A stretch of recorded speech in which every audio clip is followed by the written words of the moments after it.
Hey, I never really feel like I have a good way to start these. I have to go back and pay more attention to all of the podcasts that I listen to on a literal, like, every minute basis of my day, because I don't feel like there's a really smooth way to be like, oh, hey, like, I know what I want to talk to you about today and what I want to share, and all I'm thinking about is the excitement that I have about how I'm going to tell that story, and then I have to go back and think, like, wait a minute, someone's just going to, like, click on this video, and, I have to find a way to introduce this to them and tell a story. But you know what?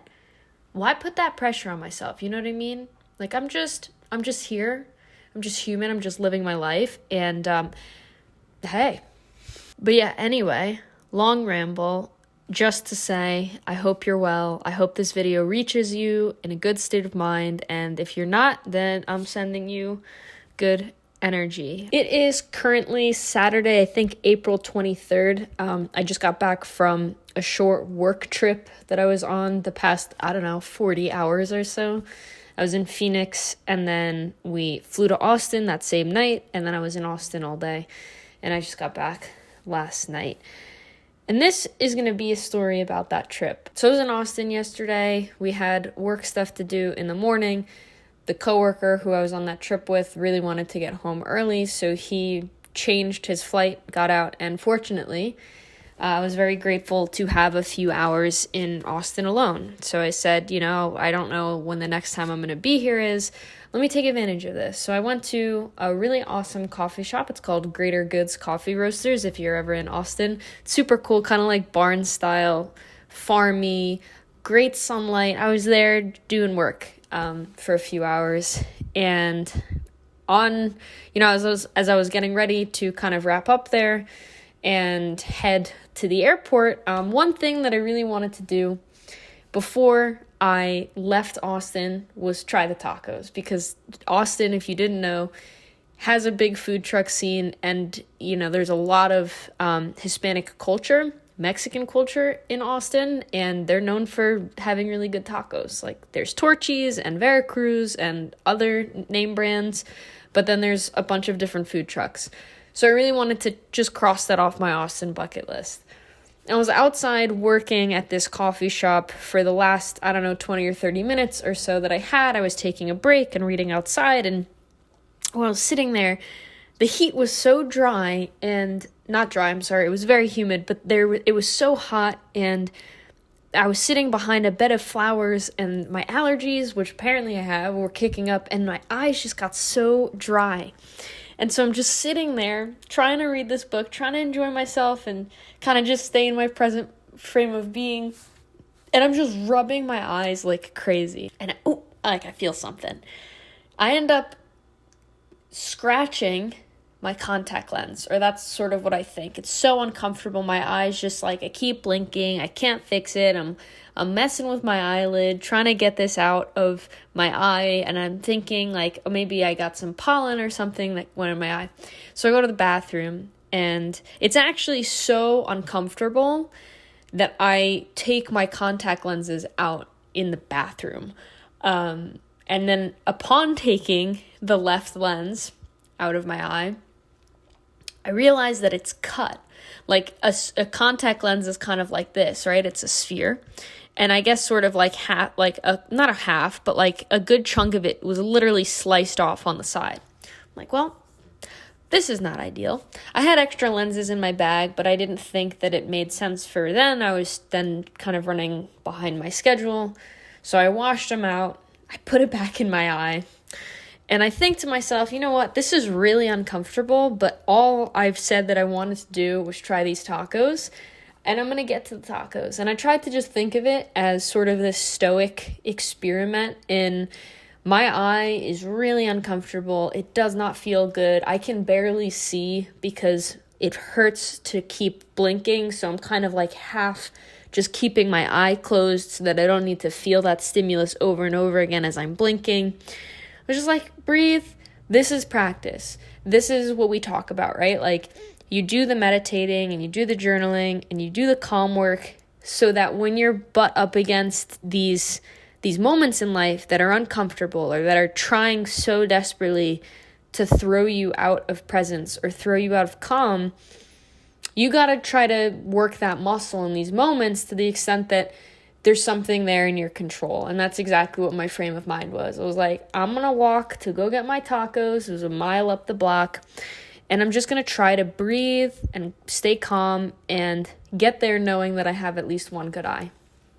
So I'm walking my mile, blinking half. My sunglasses are just kind of like, I'm cowering down, trying to not like use this eye. Literally kind of walking half blind to get my tacos is quite the sight. And then I get there. And at this point, by the time that I get to the taco truck, I had already rubbed my eye a few more times, which was a mistake once I realized that it was literally cut. And this contact is sort of like half out of my eye. I cannot see. I'm barely able to read the menu. But I sit down and I order my taco. Best taco I've ever had in my life. This story isn't about the tacos. And I'm just kind of sitting there like trying to be present, kind of just trying to enjoy the experience, the culinary experience of, where this taco truck is and how it tastes. But I literally, because I'm so preoccupied by the fact that I can barely see, that's kind of kicking up my nervous system. I don't feel necessarily the safest in the world. I'm trying to breathe and lean back into that feeling of you're good, nothing's going to happen to you. Just try your best to be present. Just trying really hard to design a positive experience in the face or in the light of what was a really uncomfortable situation and time for me. So I eat my taco. I'm like, well, this isn't great. I don't feel great. I'm not going to walk around to really enjoy this experience. Let me just call my Lyft and get to the airport earlier than I needed to be ahead of schedule. So I call this Lyft and it's 10 minutes away. He's got to literally pass me and go like 3 miles to the east or to the west, sorry, and then come back to pick me up. And part of me is like, I don't know why he would even do that, why he wouldn't just cancel the ride. And I really did expect that Lyft was going to be like, oh, we have another driver coming for you. But I sat there with my eyes closed on this picnic bench outside, just looking so dilapidated in dirty work clothes and with my hair pulled half back and half blinking. And it probably was a sight. This is the story, by the way. This is all unnecessary preamble, I guess. But the guy pulls up, get in the Lyft. This is where the magic happens. So we're talking, and he realizes that he's from a neighboring state to me. And we kind of have this joking rivalry between the two states. He's like, oh, you're from blank? We can't be friends because looks like, I'm from here. I'm from A, you're from B. I was like, all right, we're going to kind of go back and forth, have this light banter. I asked him how he got to Austin and all this stuff, and we just kind of just effortlessly fell into this conversation about his humor type and that he grew up in a not great area and that, he learned to just make light of difficult situations, and your pain is your power. That's something that he said that I wrote down, and it's going to stay with me for a while. And, just talking about how he learned to process hard things by just letting it happen and being like, look, life sucks and things are hard, but you know what? I just want to laugh and I want to make other people laugh. And he wants to be a stand-up comic one day. And I really do truly hope that works out for him. But I was shocked. He was 29. I never meet another young person. I rarely ever meet another young person who understands this kind of stuff and can get behind this stuff. And I was really, really invested in his story. And so he's telling me, right, over and over again that he just kind of, his personality and his humor style is that he just makes dark jokes. And a lot of people kind of are made to, uncomfortable by that. And so he's like, I can't just talk about this without giving you an example. If I give you an example, it'll make sense. So he's telling me about how his father passed away when he was in the 2nd grade.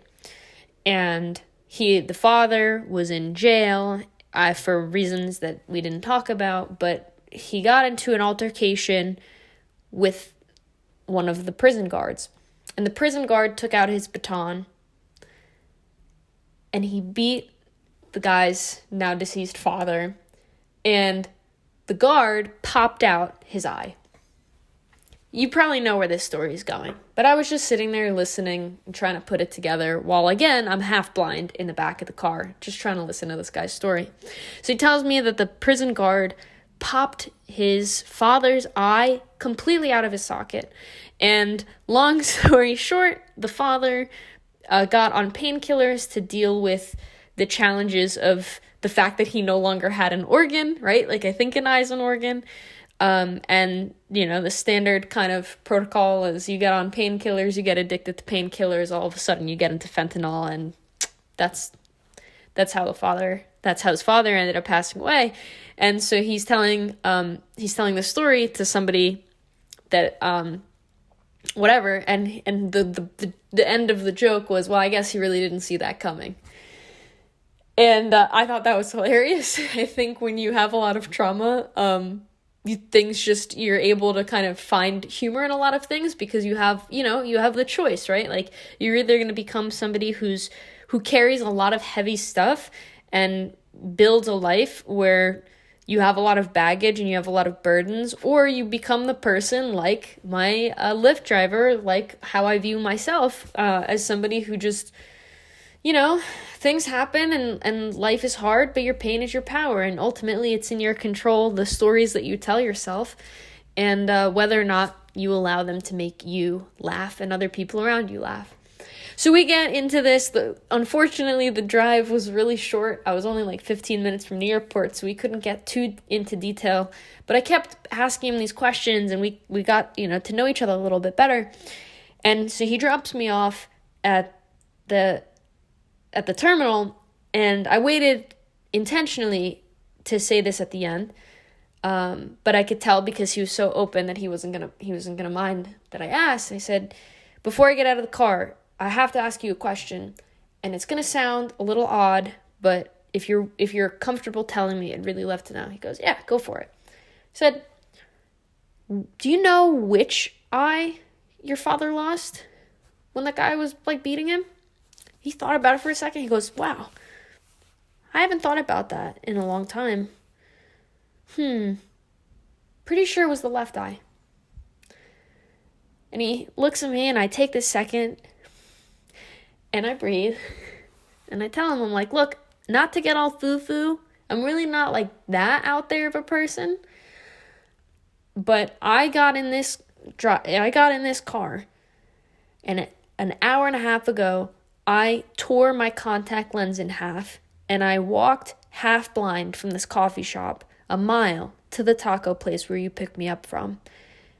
And I was trying really hard to make light of it and not think of it as a huge deal. And I was just like, look, there's probably a reason why this happened, and let's just try our best to be light about it. And I don't think it's a coincidence that you rolled up and you were the person to pick me up. And then the first story that you tell me when we get into it is about how your father lost his eye. And if there's any confirmation that I needed that me tearing my contact lens isn't a huge deal, it's the fact that within 15 minutes of my journey on that path, I met somebody who had it way worse than me. And I just wanted to share that with you. I just felt compelled to let you know what happened. And he processed that, and I could tell that was just not something that he expected for me to say. As when would you ever expect to hear that story? So I get out of the car, we exchange contact information. Hopefully, like I said, he, can make his career take off as a stand-up comic. I think he has a lot of potential. And I'm walking through the airport, still half blind, but it doesn't hurt as much anymore. My eye isn't in as much pain. I'm no longer as consciously uncomfortable. I actually ended up, again, humor, right? Like, the universe will just play with you if you let it. And it's up to you whether or not you get really pissed off or not. I didn't feel as much discomfort once I realized the gravitas of what my other option was. By the way, he ended that conversation with, well, I hope your eye doesn't end up like my dad's. funny guy, nice guy, good heart. But I took it, took it for granted that my eyes started to not hurt as bad. And I'm like, oh, I could probably fix this. And I'm on the security line and I just rubbed my eye. Big mistake.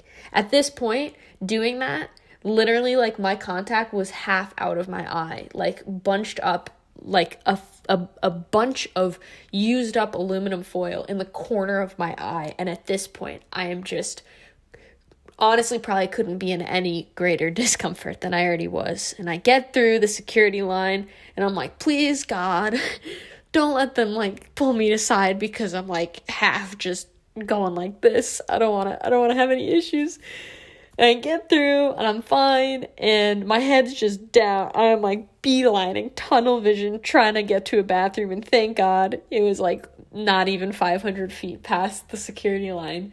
There was a restroom, and I just do the janky thing that like never made sense to me at airports, but people do what they gotta do, and they're like washing their hair in the sink or they're brushing their teeth, and I'm like, come on, man, like how did you even end up here? I end up being the person who like completely cannibalizes like 3 of the sinks, and I'm like ripping all my toiletries out of the bag, and I'm like washing my hands between every step, taking this contact out, washing it, putting a new one in, and thank God it like wasn't nearly as uncomfortable, even though my eye was still irritated. And God, it was a journey. And then all of a sudden I could see again and I could breathe again, and I could think about this story, and I could think about the fact that that is just like a once in a lifetime moment. You know what I mean?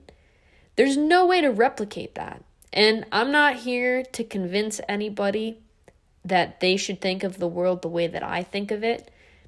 I'm just here to live my life. And if I leave a positive impression upon people to change their view of the world, then that's great. And I'd be grateful for that.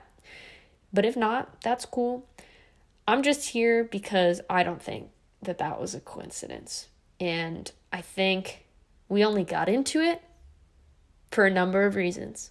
We only got into it because I left that coffee shop and I was determined to still make my way to Destination Taco. I was determined to try to view the fact that I could barely see as a stoic practice, and to try to make light of that situation and just play and be kind to myself as I half blind navigated my way a mile up the road to get my taco.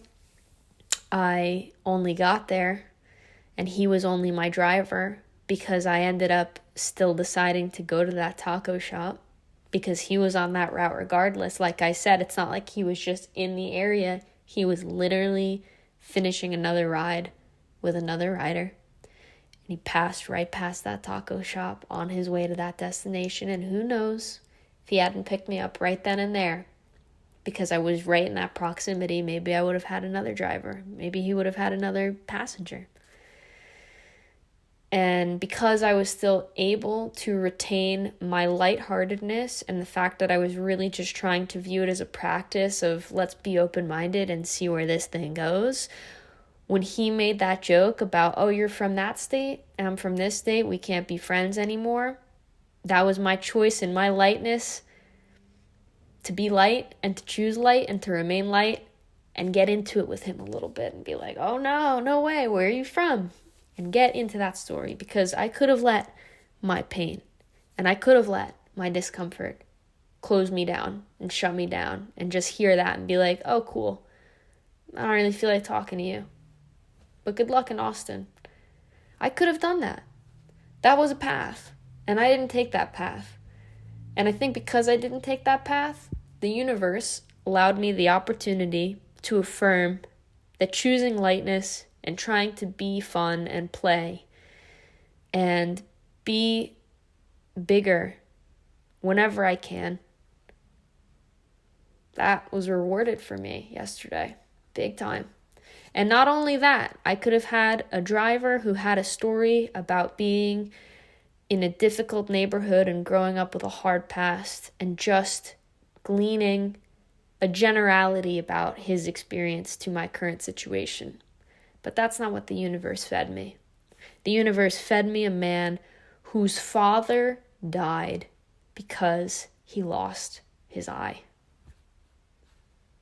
Not just an eye, the left eye. Which, if you caught in the beginning of my story, was the one that I sliced. So, there's not really a great way for me to conclude this story or this video. I think you just gotta let that hang where it is and recognize that your experience on this planet is up to you. You can't control certain things that happen in life to you, around you, or to the people that you know. But you choose how you respond and react to that set of circumstances. And to me, that's where all the fun is. You know what I mean? I don't think it was necessarily fated that happened, but the stars aligned because I told the universe, I'm up for it. Let's see where this goes.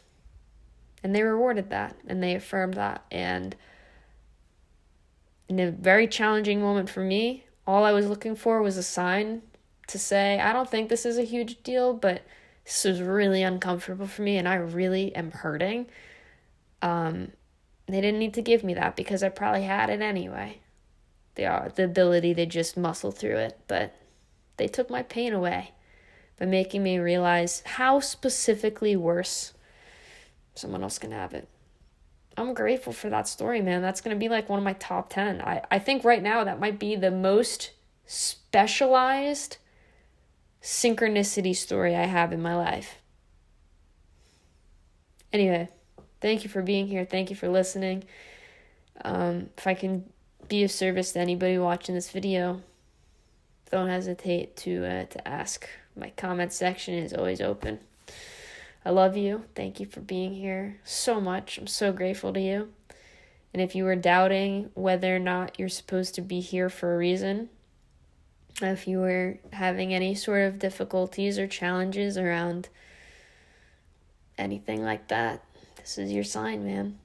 You're watching until the very end of the video, and you're being affirmed by the universe for that choice to finish this story out. You're good.